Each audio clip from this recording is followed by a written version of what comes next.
Hello বন্ধুরা, তো চলে এসেছি আজকে নতুন একটা রেসিপি নিয়ে তোমাদের সাথে শেয়ার করতে। তো আজকে কী রেসিপি করবো চলো তোমাদের সাথে দেখানো যাক। এই যেখানে আমি ম্যাগিটাকে সিদ্ধ করে রেখেছি, আর এখানে আমি কিছু ভেজিটেবলস নিয়েছি, গাজর, ক্যাপসিকাম, বিনস, এখানে পেঁয়াজ, টমেটো, কাঁচা লঙ্কা রয়েছে। এখানে আমি চিকেনটাকে একটুখানি নুন, হলুদ আর গোলমরিচ করে একটু মাখিয়ে রেখেছি। এখানে ডিম নিয়েছি, এখানে ম্যাগি মশলা, আর এখানে সোয়া সস, চিলি সস আর টমেটো সস। এইটা দিয়ে আমি এই টিফিনের মতন বানাবো জিনিসটা। তো ফার্স্টে তো আমি এখানে কড়াইতে সাদা তেল দিয়ে দিয়েছি, তেলটা একটু গরম হয়েও গেছে এখন। তো এবার আমি এখানে যে ভেজিটেবলসগুলো রয়েছে সেগুলো একটুখানি ভেজে নেবো।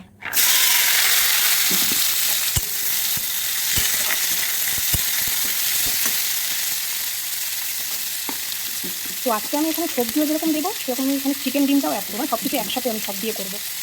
অনেকে শুধু সবজি দিয়েও খায়, আবার অনেকে ডিম আর চিকেন দিয়েও খায়। আর আমার মতো হয়তো অনেকে হয়তো সবগুলো মিশিয়েও খায়, তো আমার সবগুলো মিশিয়ে দিয়ে বেশি ভালো লাগে। এর আগেও একবার করেছিলাম, তো আজকে ভাবলাম তো ওইভাবেই করি। আমি এখানে একটু নুন আর হলুদও দিয়ে দিলাম সবজিটা ভাজার সময়। তো আমার এখানে ভাজাটা রেডি হয়ে গেছে, ভাজাটা তুলে নেবো। তুলে নিয়ে তারপর আমি আগে করবো তোমার চিকেনটাকে ফ্রাই করে নেবো আগে, ঠিক আছে? তারপরে ডিম হবে, নাহলে না ডিমের গন্ধ সমস্তটা অ্যাড হয়ে যাবে। এটা তোমাদেরকে বলে রাখলাম, যখন এরকমভাবে করবে আগে চিকেনটাকে করে নেবে, তারপর ডিমটা ভাজবে। তেল গরম হয়ে গেছে, তো এবার এখানে যে চিকেনটা নুন হলুদ দিয়ে একটু মাখিয়ে রেখেছিলাম, তো এটাকে একটু ফ্রাই করে নেবো সুন্দর করে। দিতে না দিতেই লেগে যাবে, ঠিক আছে? তো তেলটা কিন্তু বেশিই দেবে, মানে লেগে যাবে, ফ্রাই হয়ে যাবে।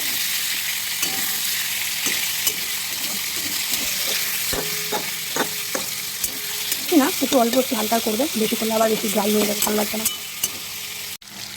আমার এটা ফ্রাই হয়ে যাবে, এবারটাকে তুলে নেবো, তুলে নিয়ে নেবে। এটা তুলে নিয়ে এবার ডিমটাকে করবো ভাজবে। ডিমটা দিয়ে দিয়েছি, ডিমটাকে না ঝুড়ো করে নেবো চাউমিন স্টাইলে ম্যাগিটাকে করছি। গ্যাসটা কমানোই আছে, লেগে লেগে যাচ্ছে, নাড়াচাড়া করে দিতে হবে ভালো করে। ভালো হয়ে গেলো। আজকে একটু আদা রসুন দিলাম আগে, তারপরে এখানে না পেঁয়াজ আর টমেটো গাছটা দিয়ে দিলাম। এক্সপেরিমেন্ট করতে পারছি, জানি না কেমন হবে, তো যাই হোক ভালো খারাপও করে তো দেখি, তাই না? এবার এখানে শুধু মশলা বলতে গেলে শুধু নুন যা, তো অল্প করেই নুন দেবো, অল্প করেই নুন দেবো, কারণ সমস্ত সবজিতেও নুন দিয়েছি, ভাজাভাজিতেও নুন দিয়েছি। লাগলে পরে দেখা যাবে, অল্প করে দিয়ে ভাজবো। পেঁয়াজটা একটু ভাজা ভাজা হয়ে যাক, টমেটোটা একটু ভাজা হোক।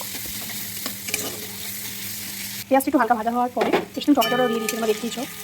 এটাই হালকা ভাজা হয়ে যাওয়ার পরে এখানে আমি অন্য কোনো মশলা ইউজ করবো না, বাচ্চারা খাবে বলে শুধু ম্যাগি মশলাটাই আমি এখানে অ্যাড করছি।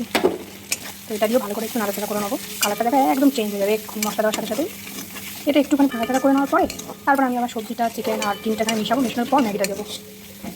আর যে চিকেনটা ফ্রাই করে রেখেছিলাম, ভেজে রেখেছিলাম, সেটা এখানে অ্যাড করে দিচ্ছি। গ্যাস কিন্তু লো ফ্লেমেই রাখবে, নাহলে সব লেগে লেগে যাবে। এবারে টমেটো সস,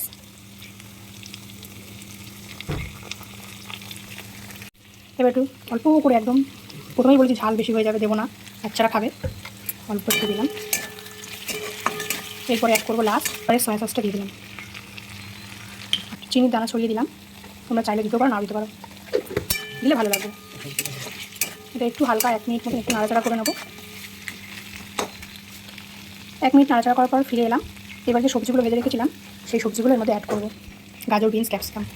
এবার আর কিছুই না, জাস্ট একটু নাড়াচাড়া করবে, তারপরে সিদ্ধ করা ম্যাগিটা দিয়ে 2-3 মিনিট একটুখানি হালকা করে নাড়াচাড়া করে নেওয়ার পর নামিয়ে নিলেই বাস, একদম চাউমিনের মতন ম্যাগি। এবারে সিদ্ধ করা ম্যাগিটা আমি এখানে মিশিয়ে দেবো। এখানে দেখুন একটুখানি ফাঁক করে নিয়েছি মাঝখানটা,